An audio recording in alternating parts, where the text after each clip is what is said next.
John 16:24. Heos arti uk etesate udin into anamatimu. Aitete kai lempseste hina he chara humon e pepleromene. Here Jesus says to his disciples, up until now, you've not asked nothing in my name. In other words, you haven't asked for anything at all in my name. And then he gives them this wonderful command. Ask. Notice that is an imperative, second person plural. Ask, and you all will receive, so that your joy may be fulfilled. Let's look at this last word here, pepleromene. You see reduplication. You see the min morpheme, and you say to yourself, aha, this is going to be a perfect middle passive participle. It is a feminine nominative singular because it's telling us about this joy, which is feminine nominative singular. Within the context, we'd say it's passive, perfect passive. And it's following this subjunctive form of ame. Remember, when we have a form of ame plus the participle, that's called a periphrastic use of the participle.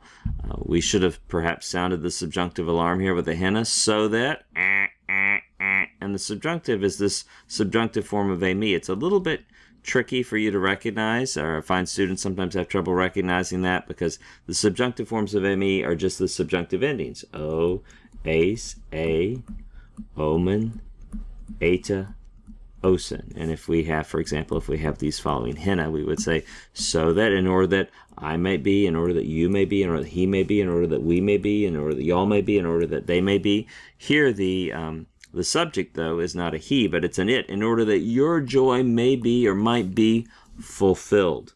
Let's look at one other thing up here, this etesate. It's a little bit of a tricky form right here, etesate. If you came to that and you didn't know what that was, how would you work backwards? Well, you might say, well, this begins with an eta, so it would probably originally begin with an alpha or epsilon. There's a iota subscript, so it probably, that was there, and then we have this, and as you start to write it out, you say, oh, yeah, I know a word, aiteo. That's what that's from. It's from aiteo. And you now have a sigma alpha. Oh, this is going to be an aorist. Indeed it is. What happened is that initial alpha lengthened to an eta. The iota subscripted. We still have the tau. The contract vowel lengthened to an eta before the sigma. And that's how we ended up with the spelling differences there between the lexical form and the form you find in the verse. It's an aorist active indicative, second person plural. Y'all asked, but it's negated. Y'all asked not. And we have that udin. Y'all asked not nothing.